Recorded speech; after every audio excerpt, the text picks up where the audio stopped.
Yo, good day, gents, and welcome to another episode or an episode of Yeah. Father's Fire. So, man, it is, as a dad, as a husband, as a man, as a person in general, you're always adapting and moving. And I think this is our fourth time trying to go live with my good friend Josh Hernandez.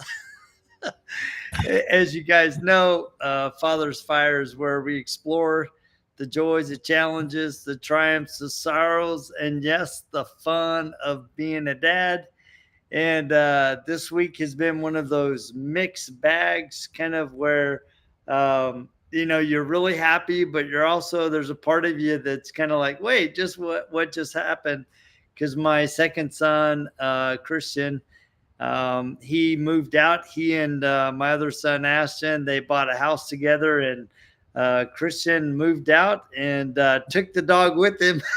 Oh, And it's weird because I don't think Judy and I have never not had a dog in our house. mm. So are and you and and drumming I up a replacement? Yeah, well, and I'm not a big I'm not a I it's ironic that I say I'm not a big dog person, but yet I go out to the garage. I'm like, the dog didn't greet me. I go to the back door. The dog didn't run around and greet me. And I'm like, wait a sec. Something's not right with this picture. So my kids are going to listen to this and they're going to go, what's wrong with that? Yeah. Because I've always been the kind of the guy like, oh, I don't need a dog or a cat. I prefer cats over dogs, but it's like it's just kind of crazy. And so I've been like, it just seems a little off. Mhm. Yeah, gotcha, So, gotcha. but it's fun. So, guys, please welcome my guest, my good friend Josh Hernandez. He and I connected about a year and a half ago on the business side of things, and over the time, we've kind of developed a friendship and a trust and a confidence in each other. And I've been watching him a long time, and I wanted to have him on the podcast. So finally, the stars aligned, and we're able to get together. Hopefully, the tech Fourth time's aligns. a charm. so, so Josh, tell everybody a little bit about your family, and then we'll dig into the conversation. So, Gotcha. Yeah. So, uh, Josh Hernandez, and I'm out just on the outskirts of Houston, Texas, and a small little town called Alvin, Texas. I'm out in the countryside, and I have a wife and two beautiful little girls, Brooklyn and Peyton. Brooklyn is 12, going on a 13 next month, and then Peyton is 7. So wow, little split in between. that's super cool. So let's talk about your journey being a dad, because you guys had something really cool happen this week. But before we get to what happened this past week, let's talk about how you and your wife met, because it's kind of a fun little story. So yeah, my wife is my 7th grade girlfriend, and she was one of my first kisses. So yeah, it's kind of ironic. A lot of people can't say that, and we weren't together the whole time, and or anything like that. But she was my 7th grade girlfriend, and we still were friends. Rode the bus together and stuff like that. I remember literally the first time I saw my wife. I remember like it was yesterday, vividly. Her walking up, what she was wearing, the hair, everything. And I was like, man, because at that time we went to junior high. We went from 6th grade to junior high, and going into junior high, it's new people, new faces and stuff like that. Because some different schools come to the same junior high. So she was one of the new people I didn't know, and yeah, I don't know. I remember her from my first time I saw her. Yeah, it's funny you say that, because the very first time I saw Judy, there was just something different, right? It just hit my heart different, hit my soul different, and I'm like, yeah, that's the one. And someday I'll share that story, but I get teased about it a lot because she gave me a challenge and I doubled down. Nice, So nice. yeah, so it's good. So let's talk about your journey being a dad, because when you guys met, she already had a child, right? Yes. Your oldest daughter. And so you're stepping in and all of a sudden you're going from being a single dad with, very strong interest in this beautiful young lady, and it's not just, getting a girlfriend, future wife, you're also getting a kid in the mix. So what was that like? The adjustment. I won't go into like the deep details, but with that being said, I'll get into details. The when we crossed paths as adults, because we rekindled things whenever we were in our early 20s in the party stage, and we weren't serious about life at that time. I mean, just be honest. It was all about partying and fun for both of us, and so we tried, didn't work, and then life had its own routes with her, with I, and we crossed paths at perfect timing to where I was ready to be a father. You know what I mean? And she had her daughter at the time. Well, still a daughter, obviously, but she had her daughter, and her father had just been absent, completely abandoned her. So for me, stepping into that role as a father for her wasn't that difficult. If I'm being honest, it was just one of those things where it worked out perfectly. It worked out perfectly, and then her father, her biological father, he wasn't in her life at all, so it wasn't an adjustment. It wasn't a whenever the dad, the bio's in the picture, you're kind of you take the back seat and you respect that's their child, and you just are there to support and help and just be that extra plus father, if you will. But with this, he was never there, so I was able to be dad day one. You know what I mean? And there was never that issue, so it wasn't too hard of an adjustment, or having a co-parent or do anything like that. So I was fortunate in that way. Now, you guys, I mean, she's almost 12, but you guys had something really Almost 13. cool happen 12 last, going on almost 13. 13. Yeah. So, and you guys had something really cool happen last week. Yeah. So after almost 12 years of being her dad, all she's ever known is me, and she's always called me daddy and things like that. She didn't know no different. And so recently, within the last year or so, we've been able to kind of keep it in the dark a little bit. She's 12, so it's only going to go on so long. Her last name was different, it's Jones, and then ours is Hernandez. And even with her little sister, she would make comments. Why did Peyton get y'all choose Hernandez for Peyton and not me? Why did y'all choose Jones for me? So she didn't even understand, like, your last name you Mm, inherit. So we knew it was getting to that point. So here we are going on 12 years. Her father still has had nothing to do with her, and I've been all she knows. And it's like, let's just make that leap. Let's make it official. So we have contacted the attorneys and went through all of that stuff, and Thursday it was all official by the courts, and she's officially a Hernandez. So the adoption has gone through, and the whole process of letting her know everything of, hey, I'm not your real dad. You notice you have a different last name, which some people have been asking, that are close to us and understand what's going on. There's a lot of people who don't, but I guess they will now. but uh, yeah. but yeah, she was even when we told her, like, it was harder for me and her mom to explain to her, hey, I'm not your bio. For her, it was just like it didn't change anything for her. She didn't get emotional. Mm, She didn't, like, nothing at all. Like, it didn't phase her whatsoever. And even, my wife, Shauna, she was even kind of asking her, like, hey, like, trying to poke and just see, like, man, why is there hardly any, anything? She's just like, it doesn't change anything. She's very passive. She always mm. has been that way. And she's just like, doesn't change anything. The only thing that changes now is my last name, which she's happy about. And it's just business as usual. So let me ask a question there.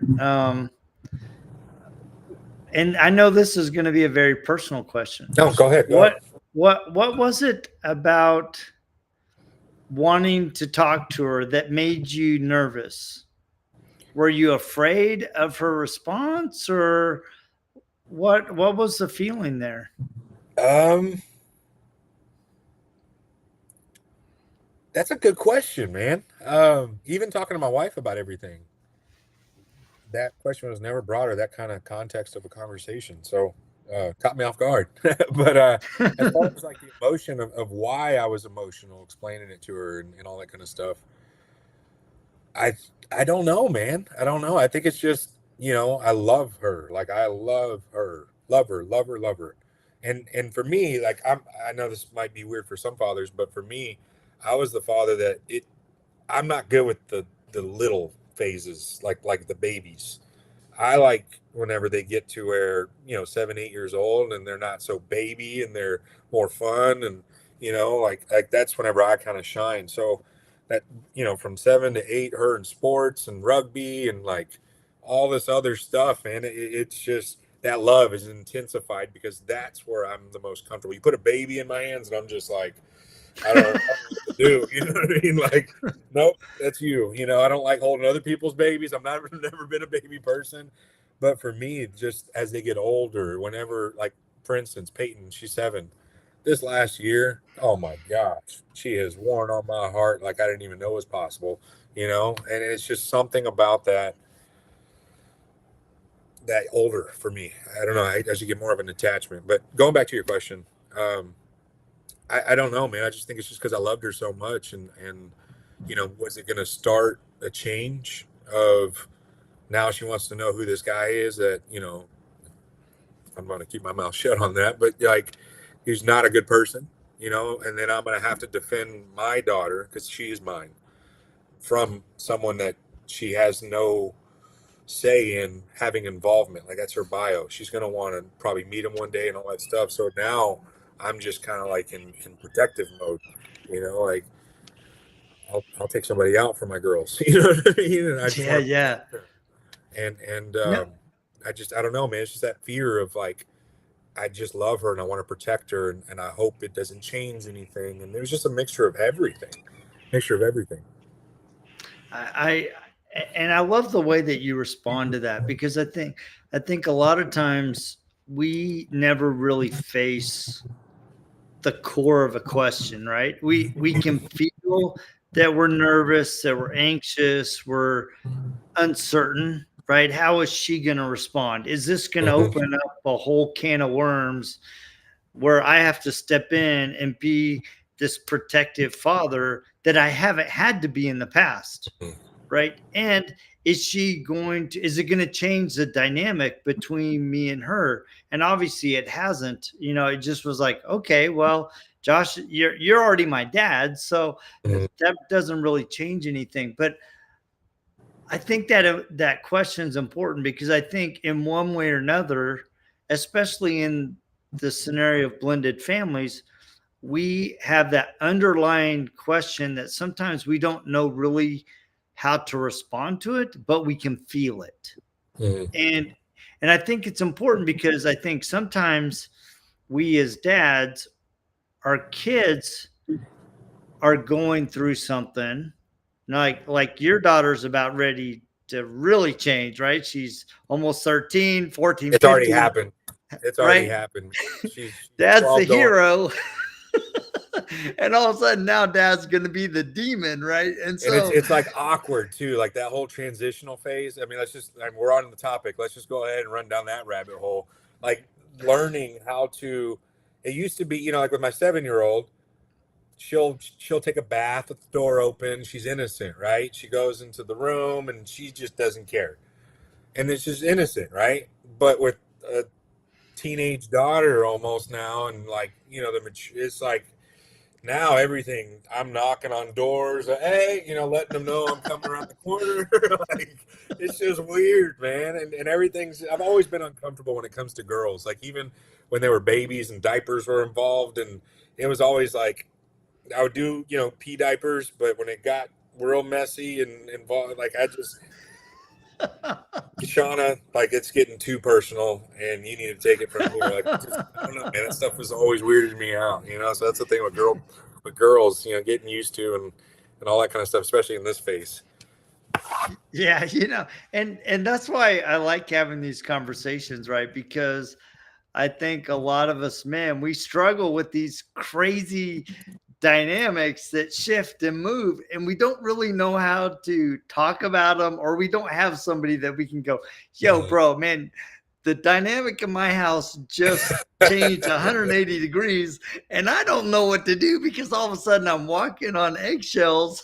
I don't know what to say, how to respond, because all of a sudden I get like attacked for just an innocent question, right? It's emotions, like emotional highway. I know joke, like I make the joke, but it's not a joke. I've got nothing but male dogs because I'm just in a house full of women, and well, now I can say women because I mean majority women. I still have one little girl, but it's just kind of like, man, we got to offset this. I got to watch how I say things now, and it's just like, yeah, it's just weird, dude. It's weird. so so let's go back a little bit in history, right? So you have your older daughter, and all of a sudden, you're 7 years down the road, and you're like, all right, it's time for us to have another one. What was that change and the kind of the conversation like when you and Chana were deciding, all right, you know what, it's time for us to have our own? So we had just purchased a house as our starter home. We lived in the hood in this home. Yeah, I just saw actually my neighbor today, and we were talking about it after I left. It was we got a drive-by shooting at our old house like 3 months after we moved Oh, out. geez. Yeah, so our first house in the hood, and we're just getting established as a family and everything, and it's like, okay, um, I guess it's time. Let's go ahead and have a child. So we start trying, and there was a miscarriage first, time, and then the second time it was all good. And then she comes around, and then Hurricane Harvey happens whenever she's, I think, like 6 months. So that was just like that whole whirlwind of choosing to have a child, to having a child, to getting adjusted, and then everything happened with all of that. And but yeah, I'm starting to rabbit hole a little bit. Sorry, man. No, well, and having a kid is a rabbit hole, right? Because in your mind you have this idea of what it's going to be like, and inevitably they are going to throw you a curveball. I mean, I've had four, and then we adopted two, and every kid is unique. Their personalities are different, their gifts are different, their temperaments are different, and learning how to dance with each one of them and learning how to dad them in a way that doesn't crush their spirit. It invites them to explore and grow and tap into their natural gifts. It's a crazy dance as a dad. That's one thing that I can honestly say I have been the best at, because I'm former military, and then I raised my kids with that same kind of demeanor, if you will. And there's times where I had to kind of like tell myself, and I'm just picking apart what you said. I love that. Is like letting them grow to have their own personality. Don't be the one that comes in there and squashes and says no. Like, and with Brooklyn growing up, I kind of realized a little bit later, like maybe I am kind of on that line of doing that. So I kind of started backing off, and even down to her getting in trouble at school. We just had a conversation. It's like backing off to the point of like, don't back off of your personality. It's bubbly, it's exciting, and that's you. Like, don't change it, but just know when to turn it off. If you're in school, your butt needs to relax and listen and do your work. You know what I mean? And then when it's playtime, turn it back on and be Brookie all day. We call her Brookie. And the same with my youngest, 7. She's got a whole different personality, and she's lovey-dovey. She wants to hug, she wants kisses, and she wants to, just. She was giving me a massage just when we were at the where were we at? I forgot where. Oh, it was a volleyball game, and she's giving me a massage and all that kind of stuff, and like she's just real loving. So it's like Brooklyn doesn't like affection really; it weirds her out. And then Peyton, she's all about it. You know what I mean? So learning which one's like what, because now with Peyton, she's getting to the point to where if I'm not being affectionate with her, she almost feels like something's wrong. So I constantly just got to reassure her, like by touching her or something, like everything's good, I'm not mad, or everything's fine. She just needs that reassurance. So it's just two completely different personalities.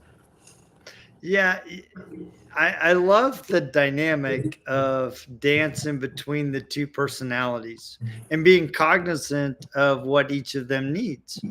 Right. One of the things that Judy and I did when the kids were a little older, I would say we started when they were about 8 or 9.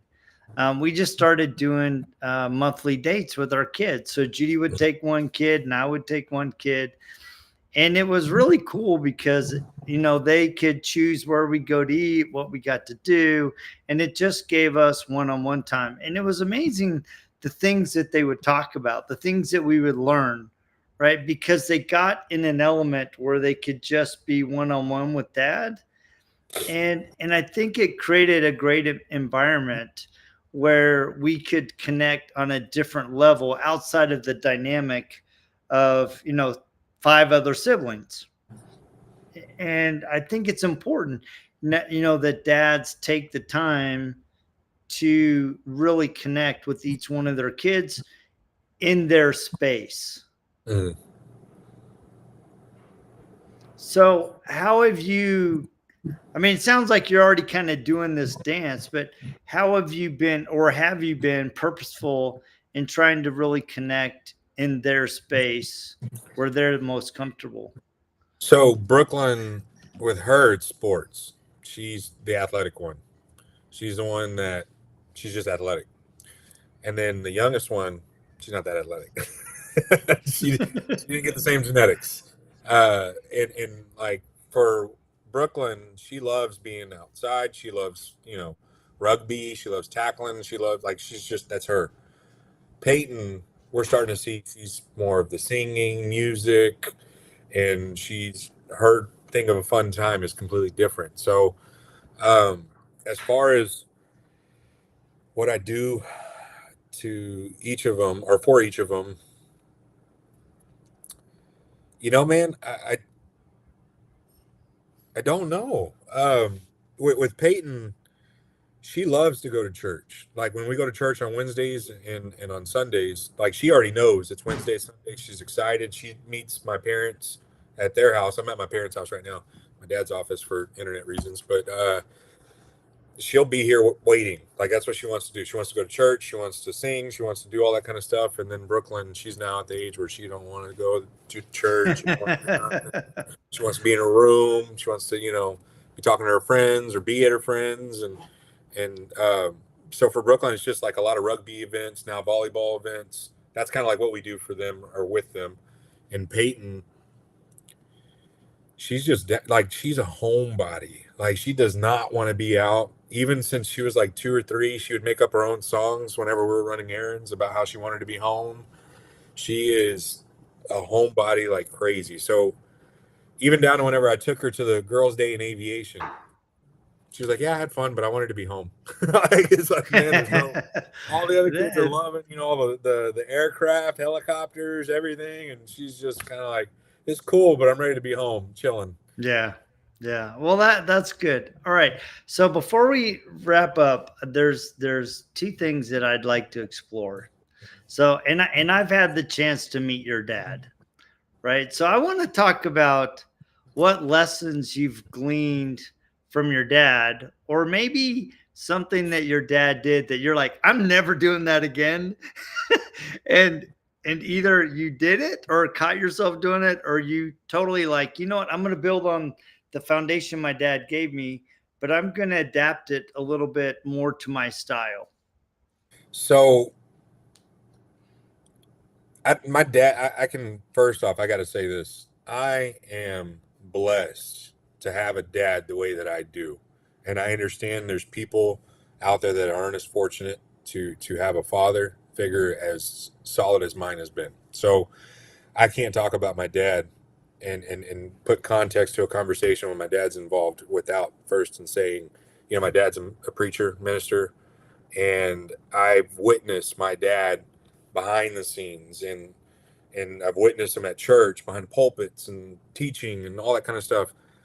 The exact same man that he is at church is the exact same man that he is at home. There's no switches for him and whatnot. And for me, he never did anything wrong. Like for me to be like, I'm not going to be that way. I just think I'm a different person. I'm my own person. I'm my own man. I have my own likes that are different than his. So naturally, I just parent different. Um, for him, just to go a little more in depth with how he was kind of brought up and what he did for me was my grandfather, who's just recently passed within the last couple years, very old school Mexican, like hard individual, not good with emotions, not good at showing emotions or love or anything like that. And so that was my dad's upbringing. So he already knew when I have my kids, I'm going to make it clear I love them, show them affection, and even then, Mm, I'm not saying my dad's the most affectionate person. Don't get me wrong. He's not. But with that being said, he did make it clear like he loved us. He was there for us. He would give us advice. And, even in my early teens, whenever I was making financial decisions and I'd go to my dad, and like I always had just so much respect for anything, his opinions in general. And so like I'd go to him with wise questions on finances or whatever, and he was always there, showed love in those kinds of ways. It was just different. So for me and my girls, I'm naturally an affectionate person. I always have been. So it's easy for me just to grab them, hug them, hold them, love them, and be like that. I am more firm than my dad as far as discipline. And don't get me wrong, my dad tore my butt up with the belt. Like he was all about discipline. But with that being said, like there's only a handful of times. My mom was really the big disciplinary, and I got whooped by my mom, I think, every day for from like ages 2 to like 8. But like for me, I've been the disciplinary between me and Shauna, and I've kind of been the hammer, if you will. But I always, especially within the last couple of years, I've learned to. It's not always hammer. It's love too, and had some wake up moments within the last couple of years where I'm able to just be affectionate and loving with my girls, and kind of some of those walls, you know what I mean, as men that we get, where for me at least, of opening up to anybody, you know what I mean, even sometimes kids. I know that sounds crazy, and some people may not understand that, but uh, yeah, like it just is one of those things where I had to overcome those walls in myself. But the last few years have been an amazing difference in that- relationships with my girls and my wife, everything as a whole. that's awesome. Yeah, it's sad, but that is a rarity to have such a positive force in your life as a young boy, to have a dad that was so committed to being loving and open, but still set the boundaries. But you knew where you stood with them. And I think all of us dads can learn from that. It's like, it's okay to open your heart. It's okay to say, I love you. It's okay to put Mhm, your arms around your son or mhm, daughter and pull them close. And sometimes they're going to feel a little uncomfortable. Oh, dad, don't do that. But you know what? Having that consistency of showing and demonstrating and exemplifying that kind of love is so important. It builds so much confidence in your kids, right? mhm. And for some of us men, it's hard to break down that wall, and being vulnerable and being open with our Exactly, man. kids and with their wives, right? And I think it's so critically important. So, in final wrap up, so looking back, are there one or two things that you think are critically important that dads do with their kids to create a strong and lasting bond between them? Is there one? The first thing I can think of is, and this has always been influential for me, even whenever I didn't want it to be. And some people might understand what I mean by that, but when I finish saying it, is I always start my morning whenever I'm taking the girls to school. I pray with them and pray with them for the beginning of the day. They hear me pray, and I make them pray, so they feel more comfortable. You know what I mean, doing that, because one thing is I grew up in the church, but at the same time I got extremely rebellious and whatnot. But when it all was said and done, and I got out of that rebellious, crazy, live it up stage, I always knew whenever things got tough or crap hit the fan or life came and slapped me upside the head, the first thing I always knew I could do was pray. And that was one of those things that even whenever I left home and I was in the military and I was in Idaho and then overseas and all that kind of stuff, that was the one thing. And especially being overseas, I've never felt so alone in my life. When I was overseas, I didn't have my family. I'm very close with my family. Didn't have my sisters. Didn't have anybody, and holidays, Thanksgivings, Christmases. And whenever those times were tough and leaving the nest, if you will, one thing that was so amazing for me was to always go back to what I always knew was home. And for me, church was home. I always growing up in the church, the families in the church, and things like that, to where it was natural for me to go find a church, seek a church home, and create that family bond outside of that. So prayer, Christianity, all that kind of stuff. That for me, the way I do business, the way I conduct, my marriage, my family, the way I lead my household, I want to make sure I leave that with my kids because at the end of the day, when we're all gone, their faith is one thing that'll always be there. Hardships are always going to be there, hard times and struggles and this, whatever it may be. But your answers are always found for us and how I lead my family and the way that my dad led his family and his dad is our faith and our Christianity. I want to leave that with and teach them that more than anything. I really appreciate that, and it resonates with me because that was the home I had. Right, I had a very similar dad. Right, he was a Navy dad, so everything was yes sir, no sir. But he also was very open in his love and his affection towards us. But he also was very open when he messed up, and he really tried. But man, at the core, we had a family founded in faith, right? We prayed together. We had family night together. And Judy and I did that same thing with our kids. And it creates a foundation that really can be unifying if we teach our children in a way that fosters faith, it fosters belief Mm-hmm. instead of being so dominating that it crushes faith. And I think a lot of kids and a lot of men and women, they still struggle with their question of faith, right? And that's why I wrote my book about faith. But how far must I go? A journey in faith, right?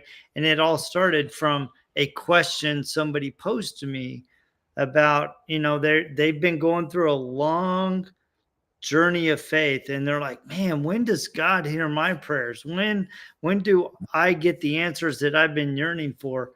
And having that foundation where sometimes you don't always get the answers that you're hoping for or in the time frame that you hope for, Yeah. having that foundation provides a peace in my experience that is found nowhere else. You mentioned being alone and being able to tap into that. And I think sometimes those alone times are those fertile ground opportunities for us to ask the important questions about life, who we are, Mm-hmm. who we have a relationship, whose we are, right? And when we can start finding answers to those, it makes life a little bit more purposeful, and it gives us direction and hope in a world that can be very uncertain, be very problematic, and it can do everything it can to squash your hopes and dreams and your belief in yourself. But when you have that guiding light, it makes a huge difference. One thing that I love, and I'm gonna pick apart one thing that you said there, is that peace that surpasses all understanding, but then also just let's peel that onion back a little bit. The next layer is why is there peace? Okay, there's peace because and the way I believe, the way I decide to live my life is I know that my steps are ordained in every which way, shape, and form. And with that being said, since I know that my God that I serve, there's not a molecule that moves around in this earth that doesn't move without his permission. So if that's the case, if a tiny little molecule is still submitting to Christ in movement, why do I fret? Why do I fear? And the way I lead my family, the way I conduct business, the way I do anything, even when I mess up, I still know it's a lesson that I'm being taught in the moment of. So embrace the mess ups, embrace the defeats and where you screw up and all of that. But the piece is knowing that even when I mess up, how things poetically come together. We're talking about being a father. We talked about my wife. The seasons in my life that I'd come out of, that were a huge help was my faith. And we go talk about that. But to see all the issues that I was in a low place in my life, man, low. And to see the sovereignty of God in this, to where now I see where I'm at, and I see my wife, and I see my girls, and I just see this amazing life that's coming together. And it's like it's one more thing that just puts me at ease of, why did I fear? Why did I worry? Why did I have those doubts and moments of like, am I making the right choices? And we're talking about Hurricane Harvey. We went through Hurricane Harvey, lost everything, newlywed, or not new house, new baby, new everything, losing everything. And then at that moment, seeing it all on the hindsight's 2020, and seeing how every little detail along the way, even when I don't understand it, it's all come together, and it's all been a beautiful poetic picture. So why am I going to fear? Why am I going to fear? Why am I going to worry about, me messing up as a father, which we all do? Why am I going to, like, why am I going to worry about my girls? Like, I know that what I'm raising and instilling in them, now it's up to them when they get out there in the world. Like, all those concerns and fears, man, they really are a burden that's lifted up off of our shoulders when we know that it's all good. It's going to come together, and my Yeah. steps are ordained, and my girls are rooted in their faith, and I'm rooted in my faith. My wife's rooted in her faith, and like it's a burden that's taken off my shoulders, man. To live one day at a time, for the day that it is, and just embrace it for all it is, because I know it's all going to come together anyways. Yeah. Just make those leaps, make those steps, and it just comes together. Yeah. Well, dude, I absolutely have enjoyed this conversation. I Sorry if I got on love the hearing. soapbox there, man. No, no, dude, no. That's why we have these conversations, right? This is why I started the podcast, because I don't think we have the important conversations often enough, not only with others but with ourselves. I mean, when's the last time that we really asked ourselves, what is important? What's driving me? What is my purpose? How can I become better as a father and a husband? Right? How can I become a better man? Right? And sometimes we don't know the answers. Sometimes we're doing the exact opposite of what we've seen, or we're trying to model something that we've seen and try to tailor it to our personality. And it's part of that process of growth, right? And I always love these conversations because I mean there's over 270 episodes of these, and I would say over three-quarters of them are conversations like this with two men talking about their experiences being a dad. And it's interesting because over the years I've talked to single dads, I've talked to divorced dads, I've talked to dads that have been together for a long time, dads that have dealt with, severe challenges in their families, from unemployment, health issues, suicide. I mean, just a myriad of things, emotional health, trauma, all those things. And I love the conversation. And it's interesting because I often say, people ask me, it's like, well, do you make any money on this podcast? I don't make a dime, right? I'm driven by trying to explore the conversation with other men to help us all be better fathers, right? And if anything, my kids will have a legacy that when Jody passes, they can go back and they can listen to every episode about my feelings, my passion, my dedication, and to becoming a better dad. And they all know, dad, I say it all the time. I'm not the perfect dad, but I do try to love you perfectly. And I'm going to make a mistake and I'm going to trip up, and that's okay, right? It's part of evolving and growing, and it's just part of the journey. So thank you for being open and candid and exploring some questions that maybe you hadn't thought about. And it's part of the journey of growing together. So